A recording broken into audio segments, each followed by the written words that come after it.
Stranger Things 5, we finally have got to experience the first 4 episodes of Stranger Things, and I'm kind of bummed out because after that 4th episode, I was like, are you telling me I gotta wait like 4 more weeks to watch the next 2 or 3 episodes? Absolutely devastating. Leaving it on that cliffhanger, you guys, at the end of 4. Holy shit. Look, we're talking spoilers. If you guys haven't seen the first 4 episodes of Stranger Things, then what are you doing here? Go watch it, come back so we can have this fun discussion, because you guys, it's crazy to think that we've been following this show for 10 years now, and it's finally ending. We got to see these kids grow up to be adults. It is absolutely insane. I remember, watching the very first season in one of my old apartments. It's just absolutely crazy to think that it's going to come to an end come next month. Absolutely mind-boggling.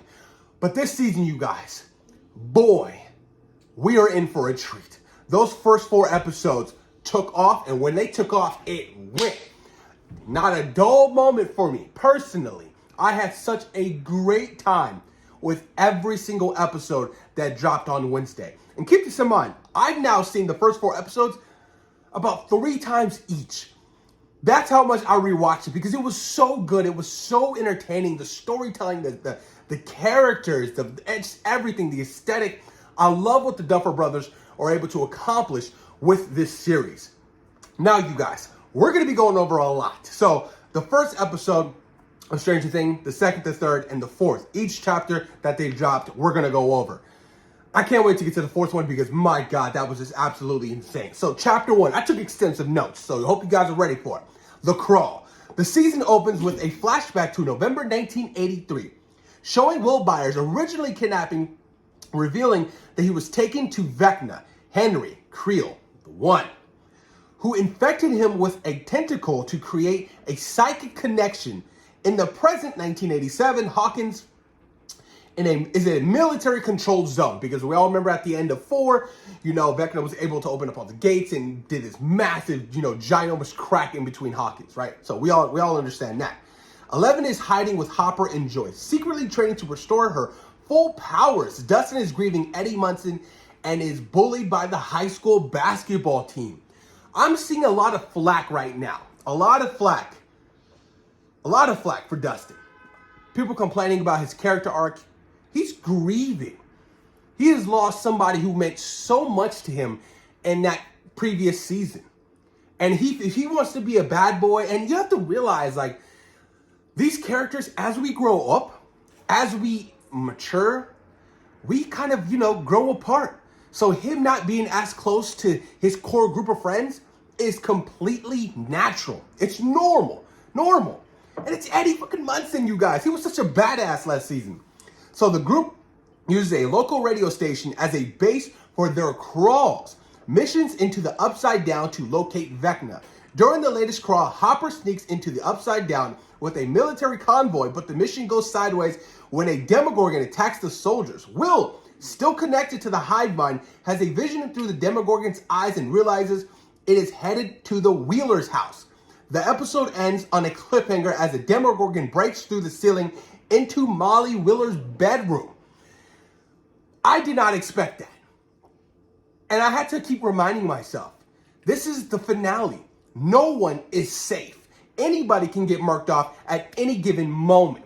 So seeing the backstory and the understanding and the plot of why Holly was going to be taken by the Demogorgon and why Vecna ultimately wanted her was so... I was like, what's going on here? I was like, why Holly? Even her brother Mike didn't know why Holly. He was like, why her? Why did the Demogorgon want? Very interesting. Very interesting. And then we jump into the second episode, you guys. Chapter 2, The Vanishing of Holly Wheeler. The episode opens up with the Demogorgon attacking the Wheeler house. Karen and Ted attempt to defend Holly, but the creature takes the young girl and escape back into the Upside Down through a new gate. Karen is seriously injured and Ted is in a coma. 11 arrives and impulsively jumps through the portal to rescue Holly, joining Hopper in the Upside Down. So that whole sequence, that whole beginning of seeing the parents trying their best to protect their daughter, their flesh and blood, but fail miserably. I thought the mom was going to do it. I thought Karen was going to make it. She broke the wine bottle. She was like, stay away from my daughter. I was like, go, mom, go, mom, go, mom. But ultimately, you're not going to defeat a Demogorgon with a damn broken wine bottle. But like I said, no one is safe. I thought they were killed. I did not expect them, to be rushed to the hospital. I thought that was it. I was like, oh my God, that's a wrap. That's a wrap. Her parents are dead. Absolutely devastating. And now that, the fact that Holly's missing, I was like, Mike and his sister are going to feel some kind of way. So, in the right side up, Mike and Nancy sneak into the hospital to question the injured Karen. Karen reveals Holly's imaginary friend, right? Everybody was wondering, who's this imaginary friend? Mr. What's-It wears a hat and a pocket watch, and his name is Henry. Will and Robin realize Vecna is targeting elementary school children, and Will understands his vision was Vecna's perspective as he selected his next victim. Hopper and 11 find a massive, impassable, fleshy wall in the Upside Down, along with one of Holly's shoes, realizing Vecna is behind it. The episode ends with Holly being led into a pristine, fancy version of the Creel house by a human-looking Henry Creel. So obviously he's manipulating Holly, right? I'm protecting you from the monsters. Trust me, you can stay at this nice, beautiful house. It's so sunny outside. You can have whatever you want. Check my mailbox. It's got your favorite music in it. Blah, blah, blah, blah, right? He's doing his thing. He's manipulating her because ultimately he's going to need 12 children for his ultimate goal, which is wild to me. Absolutely wild. But seeing, 11 and Hopper in the Upside Down, it's like, I thought she would have been fully powered by now. I'm like, she's going to need it, right? She's going to need it to go up against Vecna. But in episode 4, we'll talk about what could potentially happen and who goes up against Vecna. But then being stuck in the Upside Down, trying to work together, and this new kryptonite machine that, ultimately, ends up hurting 11. For a moment, for a brief moment, or not even, it amplifies whatever she's experiencing that hurts so much, and she's not able to use her own powers. So it pretty much, it's her own kryptonite, they so to say in the show. It's her kryptonite. So she's heavily weakened. And the fact that Will ultimately has this direct connection to Vecna, being the first one he took in the first season. So he has a direct connection to Vecna and the hive mind and a whole connection going on. Will plays a big part, you guys, and I'm worried that Will ultimately won't make it out at the end of this season. Moving on to the next episode. Oh, yeah, this is getting good. This is getting good. So, the Turnbow Trap. The Hawkins group decides to use Will's connection to anticipate Vecna's next move. They identify the next target, Derek Turnbow, a bully from Holly's school. The group devises a plan to kidnap the Turnbow family, lure the Demogorgon into the house and tag it with a tracker, and follow it to Holly's location, which I love using Erica. I mean, Erica, she looks like a full grown-up. It's crazy. The 3-year gap in between the last season, it does show on the kids. And let me tell you something. Her brother's wig is absolutely terrible. Sinclair's wig is terrible. No, we can all agree with that shit. Oh, my God. But I like the fact that they were devising a plan. And they all knew morally that this plan was terrible. Like, we are actually going to kidnap this family, potentially poison them. Absolutely insanity. The whole pie sequence, she's like, hey, I made you this pie. I don't want that pie. It's dairy-free. Oh, you trying to get me to gain weight? Loved it, dude. Erica's just an absolute beast. Meanwhile, in the Upside Down, 11 and Hopper are ambushed by Dr. K's military unit, which poses a weapon, a hedgehog that temporarily capture an operative, and 11 uses, after defeating the soldiers, they capture an operative, and 11 uses her powers to interrogate him, discovering the military's base, holding someone powerful in a vault. Should I reveal it right now? We'll talk about it. You don't mind what? This is a spoiler review. So 8, 11's sister in the second season, which I ultimately thought that was the weakest season of Stranger Things. The weakest season. But I like the fact that we're now dating back to that. Now we're going to make this make sense, and we're going to actually have this character do something and mean something to 11 moving down the line. Can't wait to see what happens with that. So, in the mental realm, Holly receives a mysterious note to meet Harry in the woods, where she encounters a conscious Max Mayfield, who is also trapped in a coma but alive with a mindscape. The episode ends as the group and Hawkins lures the Demogorgon but loses the tracker when the creature abruptly changes direction toward the barn where the turbos are held. So the reveal of Max.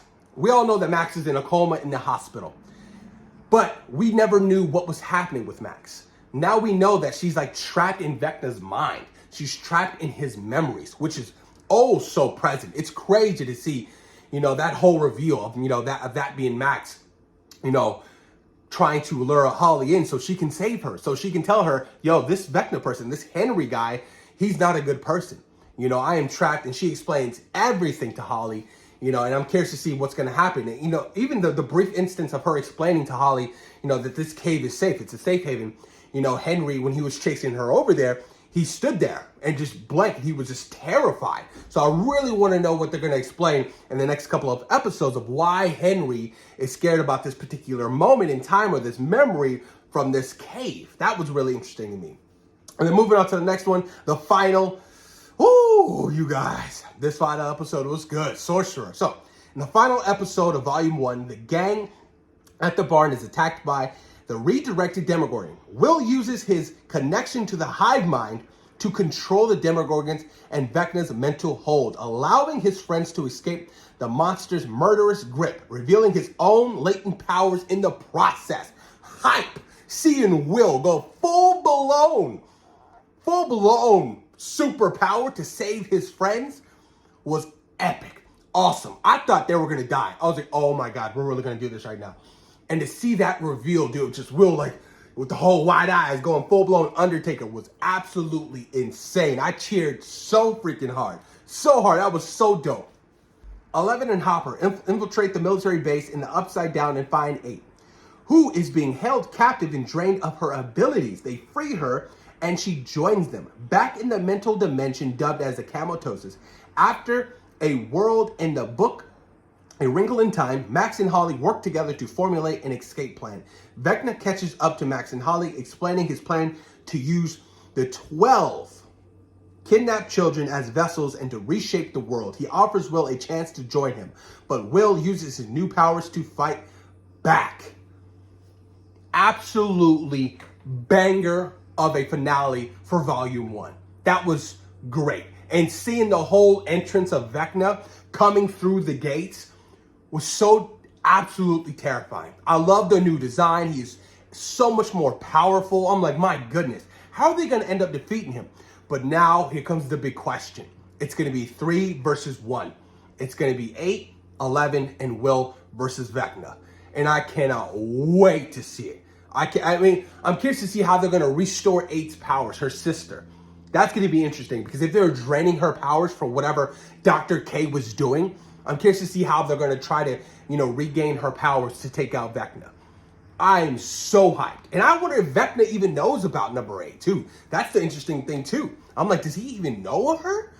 And where was Vecna this whole time? It was crazy to me that he just came out of nowhere. He was like, I guess it was like a Thanos moment. Fine, I'll do it myself. And full came out, just took every military person out like it was nothing. And the Duffer Brothers said they were heavily influenced by the Darth Vader scene and Rogue One when Darth Vader came out at the end and he was whipping much ass. So I love the connection and I love the influence, but I have been so impressed with the first 4 episodes of Volume 1, you guys. Really good storytelling, really good acting, really good pacing. I can't wait to see where we take this next story next month. Come the next couple of episodes. Volume 2 is going to be a banger. There's no going back. The final battle has officially begun. Will has got powers, y'all. Will has got powers. Oh my God, I can't wait. But let me know what you guys think in the comments down below about the first 4 episodes of Volume 1. What were some of the highlight moments that you guys loved? And what were some of the low light moments that you guys didn't really like that much? Honest thoughts and opinions, you guys. Let me hear in the comments down below. And of course, thank you guys for taking time out of your day for watching SeaWorld Productions. Peace.